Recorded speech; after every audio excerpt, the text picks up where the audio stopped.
Who was Adolf Hitler? A historical examination. Adolf Hitler, a name that evokes horror, power, and the darkest chapter of human history. But who was he, really? And how did one man come to symbolize such unparalleled evil? Hitler was born in Austria in 1889, an ambitious, restless young man with dreams of becoming an artist. Twice rejected by the Academy of Fine Arts in Vienna, he drifted, angry and aimless, living in shelters and painting postcards for coins. During these years, he began absorbing the rising tide of nationalism and antisemitism spreading across Europe, ideas that would later form the foundation of his ideology.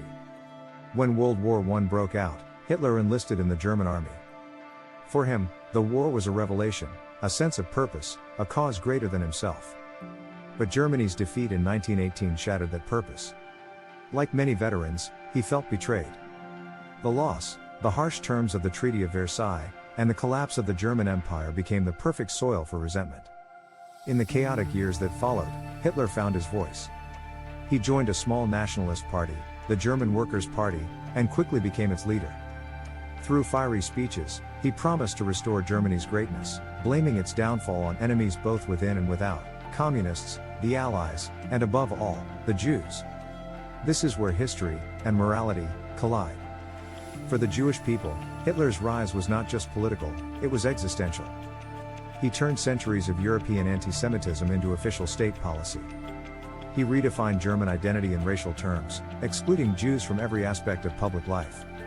He weaponized lies, stereotypes, and propaganda, teaching an entire nation to see its Jewish citizens as subhuman. When Hitler became chancellor in 1933, the machinery of hate became law. Synagogues were burned, businesses boycotted, and Jewish books and voices erased from public life. By 1939, when Germany invaded Poland, the persecution had become genocide. The Holocaust, the systematic extermination of 6 million Jews, stands as one of the most documented and devastating crimes in human history. Entire families, communities, and cultures vanished. From the ghettos of Warsaw to the gas chambers of Auschwitz, Hitler's ideology reached its logical, horrifying conclusion: the attempt to erase an entire people. But Hitler's reign of terror extended beyond the Jewish community. Tens of millions died in the war he unleashed, soldiers and civilians, Europeans and Asians alike. Yet, for the Jewish people, the trauma was unique, not just in scale, but in intent. It was not collateral damage. It was the plan. In April 1945, as Allied forces closed in, Hitler took his own life in a Berlin bunker.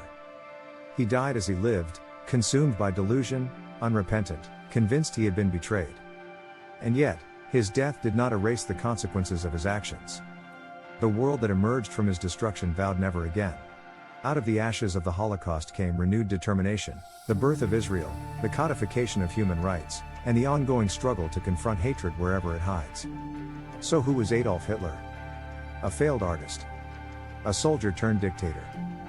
A man who exploited fear, resentment, and prejudice, and in doing so, dragged humanity to the edge of its own moral abyss.